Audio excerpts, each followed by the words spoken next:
Hey guys. Just then, Miss Howard walked over and smiled at me. "This is the student I spoke to you about," said Miss Jarsbell, said to her, and then she turned to me. "Joy," she said, "I want you to listen to Miss Howard and do everything she tells you to do. We're going to give you a little extra help with sitting still and staying on task." I felt like some kind of bad dog that had pooped all over the carpet, eaten the slippers, and attacked the mailman, and was now being sent to obedience school. Miss Howard had led me by the hand to a tall metal chair in the corner of the room. "This," she said, "is the big, quiet chair. I call it step number 1. The first thing I want to find out is how long you can sit still." I climbed into the giant chair and I sat back and I just stared at her. I must have looked pretty calm on the outside, like I was really normal, and that this was all a big mistake, because she smiled at me and gave me a dopey picture book to read. But inside, my body felt like a big bottle of warm Coke when you drop it on the grocery store and it begins to fizz at the top, like a bomb about to blow. Then she went back to help some kid who had his bicycle helmet on and had fallen over. I flipped through the book so fast I couldn't tell you a thing about it except that it was made of paper. Then I picked up my finger bandage until it had unrolled. Then I started rocking back and forth, but the chair wouldn't rock. So I heaved myself from side to side and it didn't move. I gripped the arms and I jerked myself around and I hung way over the arms like some rodeo rider on a wild bull, but the chair didn't budge an inch. When I looked down at the legs, I saw it was bolted to the floor. Bolted! As if I was some kind of circus freak. So I rocked even harder, and then I took my heels and my shoes and I kicked the legs, and since it was metal, it started clanging real loud like heating pipes, and that's when Miss Howard came dashing back over. She put her hands on her knees and I slowed down for a minute. Then she reached down and untied my laces. She held my sneakers in her hand and said, "I'll be right back." She went to the closet and returned with a pair of those funny, fuzzy bunny rabbit slippers, the kind with the big buck teeth on the toes, on the toes and long ears you can trip over. She put them on my feet and said, "Okay, you can kick the chair all you want, and every time you come here until you sit still and stop kicking, you have to wear these slippers." Over her shoulder, some of the other moms looking at me, and they had tired faces. Not tired mad like I had screwed up somehow, and they were upset. It was different. They were tired for being so sad, and now they were sad some more because I was screwed up too, and they felt bad for me like they felt for their own kids because they figured I wasn't ever going to get better.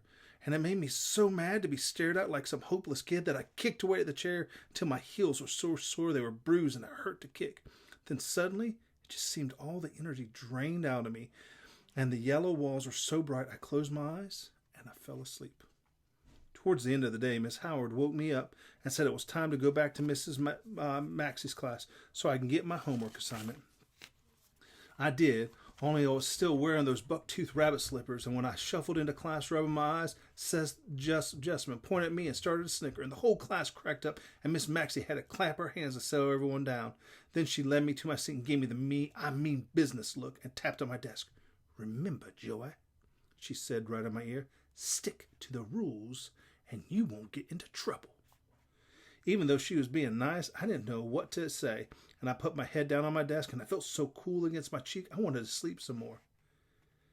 "And I think you owe the class an apology for being disruptive earlier," she said.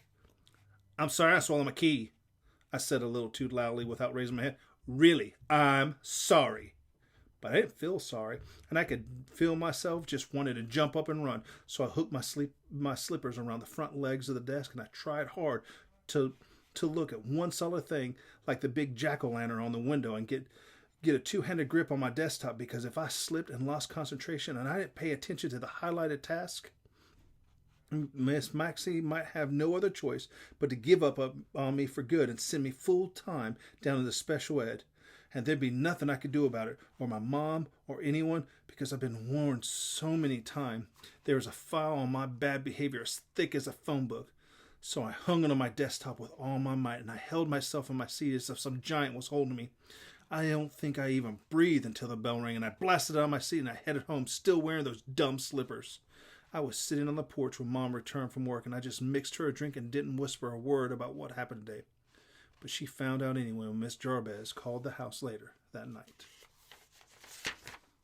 Chapter 5. Make a Wish.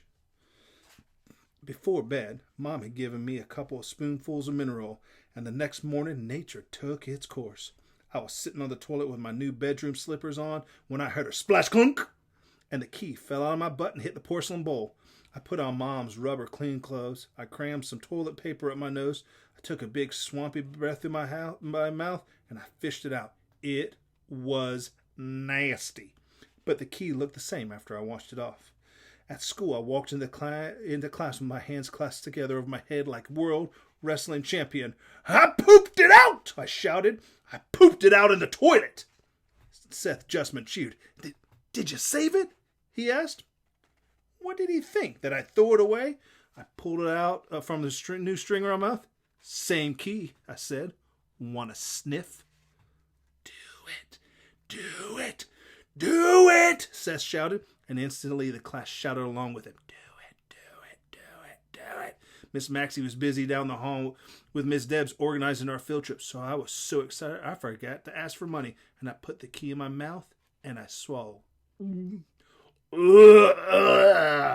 Everyone groaned, but they loved it. Gross, Seth shouted. You swallowed a turd-flavored key.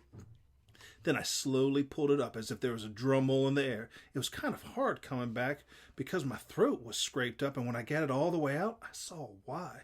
I'd eaten a bowl of cold spaghetti for breakfast, and the strands were dangling off the head of the key like a tiny octopus legs. I bounced it up and down for everyone to see, and they squealed so loud that Miss Maxie come flying in.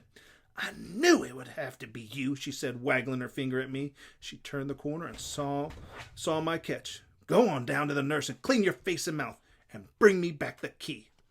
Nurse Holyfold listened to what I had done and then gave me a little paper cup with some mouthwash that tasted like the stuff in Mom's drinks.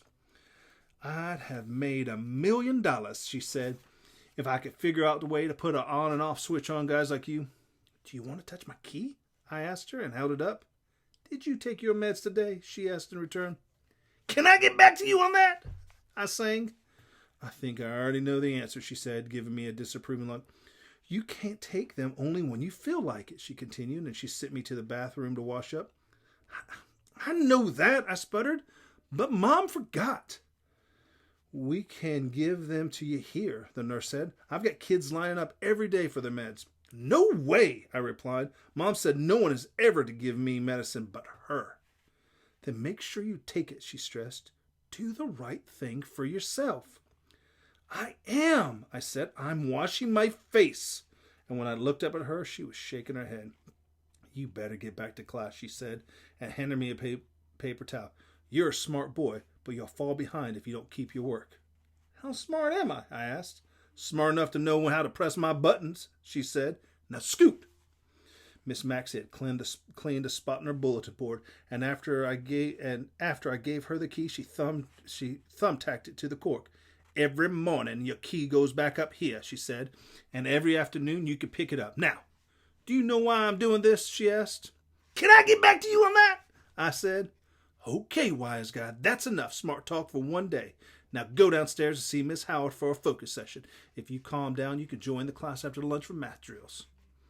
See you later, alligators, I said to the class, and I grabbed my ruler, and I walked out of the room backwards like I was sword fighting an entire army, and I stayed walking backwards, stabbing and slapping the lockers all the way down to Miss Howard's dungeon.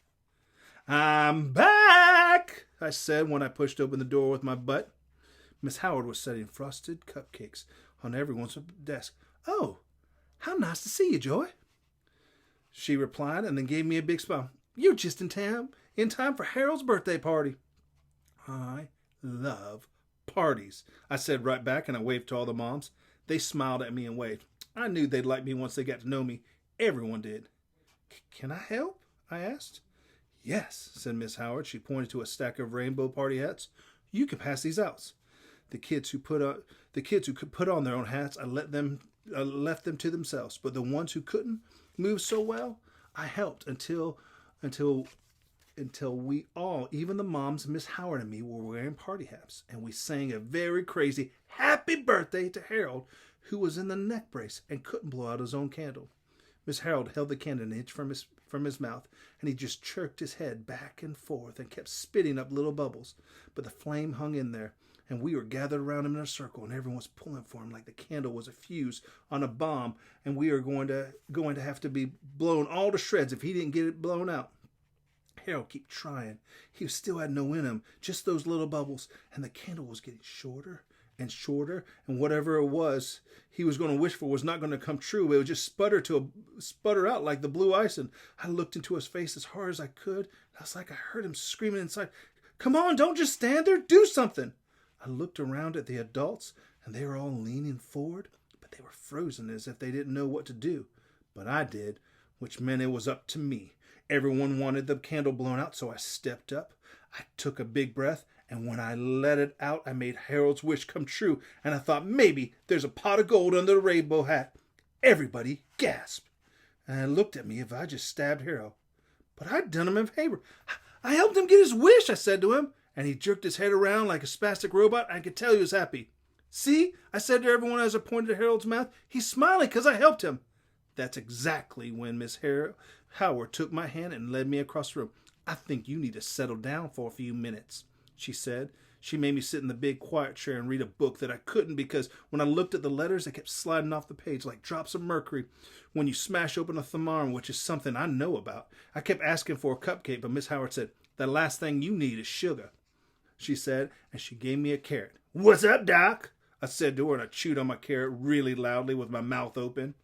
But she didn't answer because just then Miss Jarbez opened the door and brought in a scary-looking new kid who she had said had come to our class from a new school and that didn't have their own special room. All right, that's it for you today, guys. I'll see you tomorrow.